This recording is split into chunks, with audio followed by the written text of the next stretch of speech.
Olá, meu nome é Júlia e hoje eu tenho o prazer de apresentar nosso estudo intitulado Concentração de hemoglobina pré-tratamento como fator prognóstico independente em pacientes com câncer de próstata localizado ou localmente avançado submetidos à radioterapia. O câncer de próstata é a segunda neoplasia maligna mais comum entre homens no mundo. Em 2018, foram registrados mais de 1,2 milhão de novos casos e aproximadamente 358 mil mortes, representando 3,8% de todas as mortes por câncer em homens, com uma média de idade ao diagnóstico de 66 anos. A incidência e a mortalidade dessa doença aumentam com a idade, o que destaca a importância de desenvolver ferramentas eficazes para o manejo e tratamento desses pacientes. Dentre os marcadores analisados rotineiramente, a hemoglobina tem emergido como um importante preditor prognóstico em várias neoplasias malignas, incluindo o câncer de próstata metastático. No entanto, seu papel em pacientes com câncer de próstata localizado ou localmente avançado submetidos à radioterapia ainda não é bem estabelecido. Motivados por essa lacuna, nosso objetivo foi avaliar se a concentração de hemoglobina antes do início do tratamento poderia ser um fator prognóstico independente para esses pacientes. Nosso objetivo principal foi investigar o valor prognóstico da hemoglobina em pacientes submetidos à radioterapia para câncer de próstata. E, especificamente, buscamos identificar se há correlação entre níveis de hemoglobina e desfechos clínicos, como o desenvolvimento de metástase à distância e a resposta ao tratamento. A hemoglobina pode, portanto, atuar como um biomarcador significativo, ajudando a personalizar e otimizar os planos de tratamento. Conduzimos um estudo retrospectivo abrangendo os anos de 2018 a 2019, com um total de 228 pacientes diagnosticados com câncer de próstata localizado ou localmente avançado. Todos foram submetidos à radioterapia radical com esquema de hipofracionamento moderado, administrado como 70 grays em 28 frações, conforme o protocolo RTOG 0415. Além disso, todos os pacientes receberam bloqueio hormonal durante o tratamento. Para inclusão, teriam que ser pacientes classificados como de risco intermediário desfavorável ou alto, sem envolvimento linfonodal. Os pacientes que tinham suspeita de envolvimento linfonodal foram excluídos para manter a homogeneidade da amostra. A coleta de dados incluiu a idade, o PSA inicial dos pacientes, bem como a dosagem de hemoglobina realizada na consulta de avaliação antes do início do tratamento. O acompanhamento teve início no primeiro dia de radioterapia e continuou ao longo do tratamento e nos meses subsequentes. Aqui nessa tabela é para relembrar os critérios segundo a NCCN. O risco intermédio e desfavorável é um PSA entre 10 e 20, um Gleason score de 7, 4 mais 3, um T2B ou T2C de estágio clínico, 50% ou mais dos fragmentos de biópsia positivos para câncer, presença de mais de um fator de risco intermediário, e para alto risco é um PSA maior que 20, um Gleason score entre 8 e 10 e o estágio clínico maior ou igual de 3A, de T3A.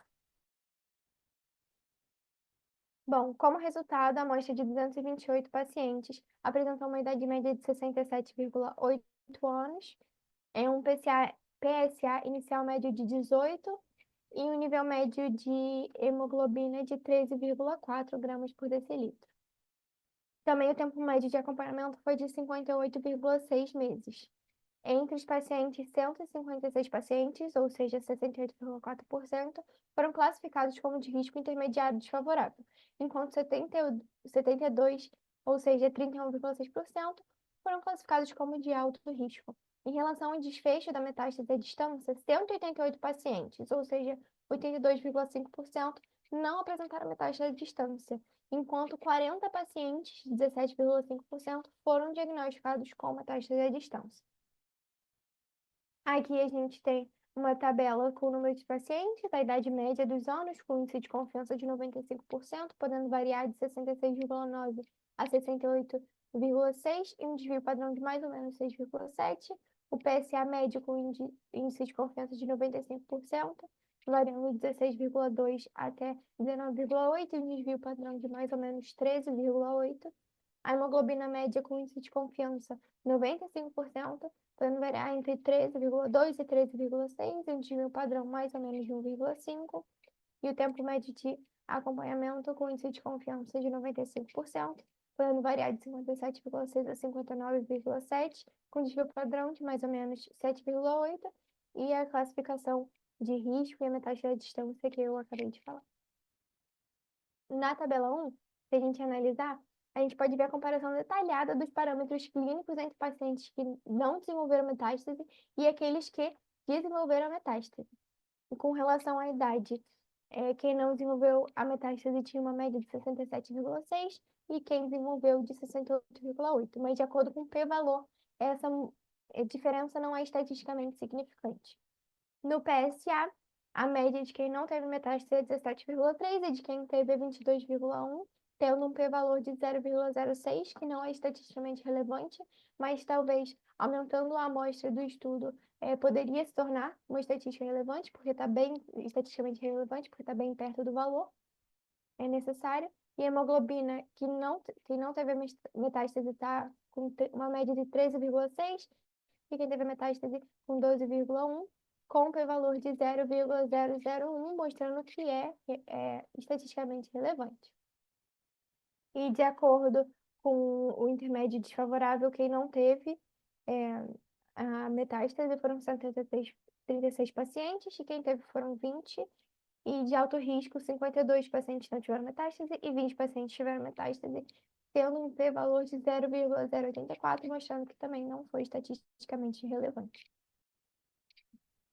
Agora, o gráfico 1 do estudo vai representar a sobrevida livre de metástase em relação aos níveis de hemoglobina maiores ou menores que 13 gramas por decilitro e correlacionando com os meses.